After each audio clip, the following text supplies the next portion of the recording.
वो उनकी शादी की सालगिरह का दिन था। प्रिया और कर्ण एक दूसरे से नाराज थे। कुछ देर पहले ही दोनों में किसी बात पर जोरदार बहस हुई थी और ये नाराजगी उस बात की ही थी। दोनों की शादी को 4 साल हो चुके थे। इन 4 सालों में उनका प्यार धुंधला पड़ने लगा था। प्यार की जगह शिकायतों ने ले ली थी। दोनों ये बात अच्छी तरह जानते थे और चाहते थे कि उनके रिश्ते में वो पहले वाली बात आ जाए, लेकिन लाख कोशिशों के बावजूद उनके रिश्ते में खटास बढ़ती जा रही थी। उस समय कर्ण बालकनी में खामोश खड़ा था। प्रिया उसके पास आई और उसे एक डायरी देते हुए बोली, मैं इन रोज रोज के झगड़ों से तंग आ चुकी हूँ।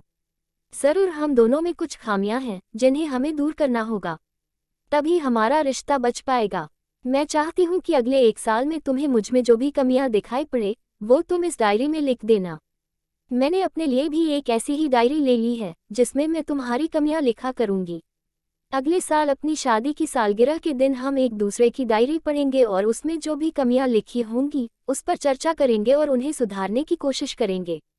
कर्ण तैयार हो गया। वक्त गुजरता गया और 1 साल बीत गया। शादी की सालगिरह आ गई। दोनों एक दूसरे के सामने बैठे हुए थे।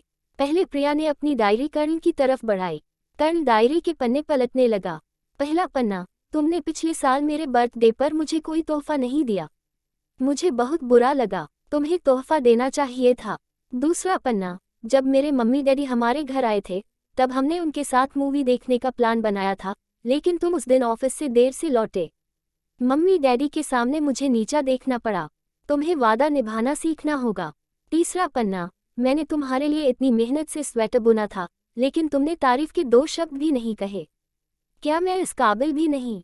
इसी तरह डायरी के सारे पन्ने भरे हुए थे।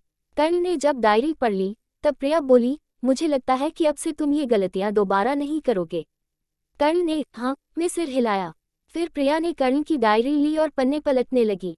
पहला पन्ना खाली था, दूसरा पन्ना भी खाली था, तीसरा पन्ना भी खाली था। प्रिया ने देखा कि डायरी के सारे पन्ने खाली हैं। वह नाराज होते हुए बोली, तुम मेरी एक बात भी नहीं मान सकते। मैंने साल भर कितनी मेहनत से पूरी डायरी लिखी और तुम एक पन्ना भी नहीं लिख सके।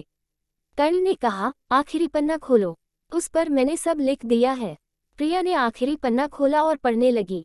उसमें लिखा था, डियर प्रिया, चाहे तुमसे जितनी शिकायतें करूं, तुमसे जितनी बहस करूं, सच ये है कि मैं तुम्हारा दिल से आभारी हूं, क्योंकि इतने सालों में तुमने मुझे और मेरे परिवार को बहुत प्यार दिया है।